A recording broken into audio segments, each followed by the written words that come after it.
আগামী দিনে কোরআন বিজয়ের জন্য, কোরআনী রাজ কায়েম করার জন্য পুরুষরা পুরুষের জায়গা থেকে আর পর্দার আড়ালে অবস্থান থেকে আমরা সবাই সবার জায়গা থেকে যদি কথা বলি, তাহলে ইনশাআল্লাহ বাংলাদেশের এই জনপদ আগামী দিনে কোরআনের জনপদ হবে। বাংলাদেশের এই দেশ কোরআনের দেশ। বাংলাদেশের সংবিধান হবে আল কোরআন। নেতারা, উগ্র মৌলবাদীরা রাস্তায় নেমে পড়ে এভাবে একের পর এক ফতোয়া জারি করতেই থাকে। তাহলে কি হবে দেশের ভবিষ্যৎ?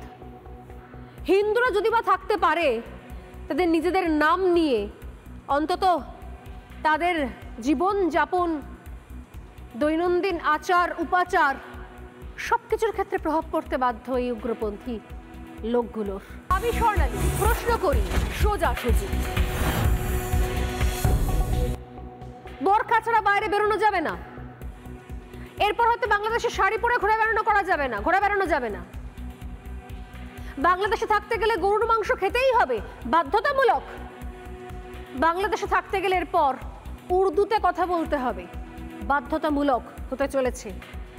হয়তো ইউনূসের সরকার চলে এলে, এখন অস্থায়ী হয়েছে কেয়ারটেকার সরকার, এরপরে যদি ভোটে জিতে সরকার আসে, যদিও সেটা সেগুড়ে বালি, এখনো দিল্লি বহুত দূর হ্যাঁ, তাহলে এটাই হয়তো হতে চলেছে নতুন বাংলাদেশ।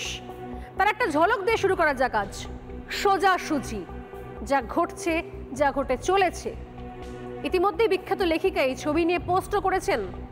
দেখাবো শুরুতেই বাংলাদেশের নতুন নয়া নির্দেশিকা, ফরমান বা ফতোয়া। দেখুন, দৃষ্টি যার আইন চলবে তার।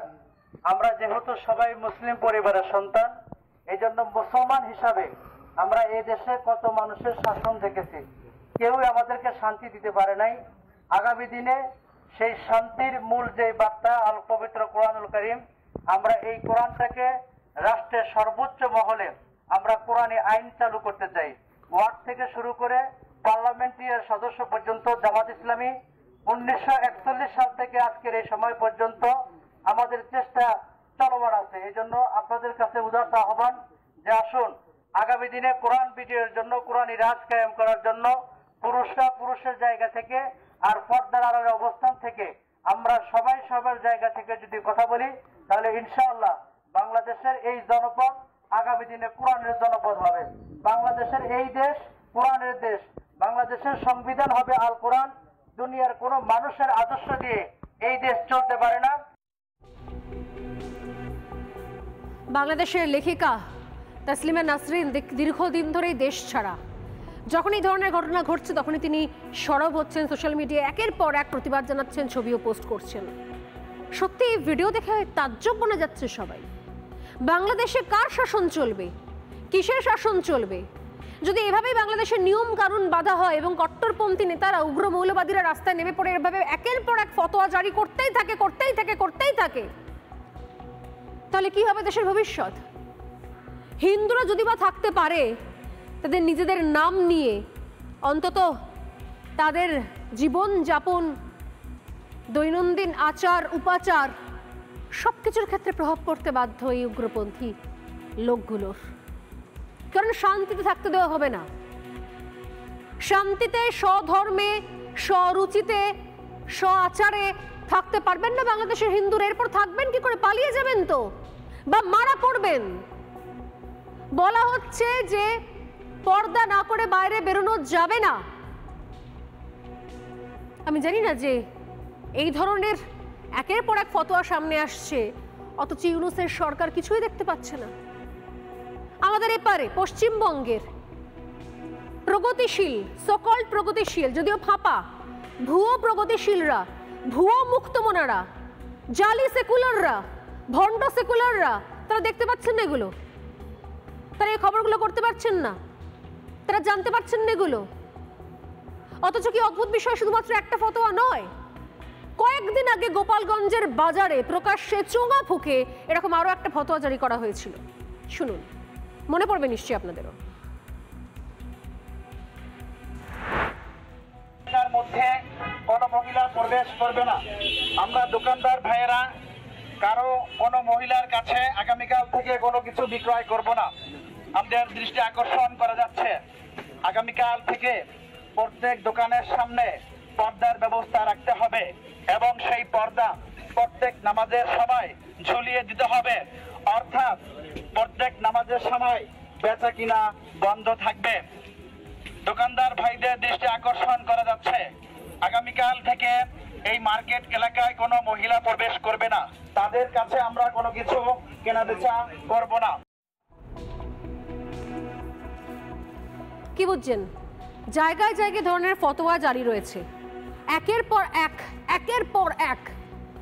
যদি আপনি ভাবেন যে নতুন করে বাংলাদেশে এগুলো দেখছি আমরা, নতুন শাসনের আমলে নতুন সরকার, নতুন অস্থায়ী শাসক, এই সময়তে রমরমিয়ে চলছে, আজ্ঞেন না, একটু একটু করে দীর্ঘদিন ধরে এগুলো ছিল বাংলাদেশের ভেতরে। একটা দেশে যখন চূড়ান্ত নৈরাজ্য চলে, একটা দেশ যখন চূড়ান্তভাবে উগ্রপন্থী মৌলবাদী উগ্রবাদীদের দ্বারা পরিচালিত হয়, তখন জানবেন সেটা রাতারাতি হয় না, তার ভিত কোথাও আগে থেকে তৈরি থাকে, তার বীজ কোথাও লুকোনো থাকে। যেরকম এই মুহূর্তে যেটা আমি শোনাবো, আব্দুল হালিম এক হুজুর, তার নিদান, এই নিদান কি সদ্য সদ্য চলে এসছে? না, এর আগে তিনি একাধিকবারই নিদান দিয়েছেন। সাম্প্রতিকতম সময় একটা নিদান আমি তুলে ধরছি জাস্ট, কিন্তু এরকম নিদান বাংলাদেশের হুজুররা বহু বছর ধরে দিয়ে আসছেন। আমি আসলে বাংলাদেশের হুজুরদের সঙ্গে আমাদের রাজ্যের ফিরহাদ হাকিমের কোনো পার্থক্য দেখি না। ঠিক ফিরহাদ হাকিমরাও যুগ যুগ ধরে এ ধরনের ছোট ছোট নিদান, ছোট ছোট টোটকা দিয়ে আসেন। কেন বলছি ভারতকে বাংলাদেশ বানানোর ছক? ঠিক যেভাবে বাংলাদেশকে পাকিস্তান বানানোর ছক ছিল এই আব্দুল হালিম সহ আরো কিছু কট্টর মৌলবাদীদের, ঠিক সেরকম ভারতকেও এরকম বাংলাদেশ বানানোর ছক রয়েছে এরকমই কিছু কট্টর মৌলবাদীদের, যারা এদেশে বসে প্রায় সময়তে এই ধরনের উস্কানিমূলক মন্তব্য করেন। তারা বলেন যে পশ্চিমবঙ্গে একদিন পশ্চিমবঙ্গ হবে, কলকাতা হবে একদিন মিনি পাকিস্তান। তারা বলেন যে এখানকার সংখ্যালঘুরা একদিন হবে সংখ্যাগুরু। তারা বলেন যে দাওয়াতে ইসলাম দিয়ে সবাইকে আমন্ত্রণ করে নিয়ে আসতে হবে এবং ইসলামের মাহাত্ম্য বোঝাতে হবে। অথচ নির্বাচিত জনপ্রতিনিধি ভারতে রয়েছেন, ভারতে থাকছেন, ভারতেই রয়েছেন, এখানকার সংবিধান তাকে অধিকার দিয়েছে নির্বাচনে প্রতিদ্বন্দ্বিতা করার। সেই নির্বাচনে মানুষের ভোটে জিতে তিনি কথা বলছেন শুধুমাত্র সংখ্যালঘুদের জন্য এবং সংখ্যাগুরুদের সংখ্যালঘু বানানোর ছক কষছেন প্রকাশ্যে। ফিরহাদ হাকিমের সঙ্গে এই আব্দুল হালিমদের কোনো পার্থক্য আছে?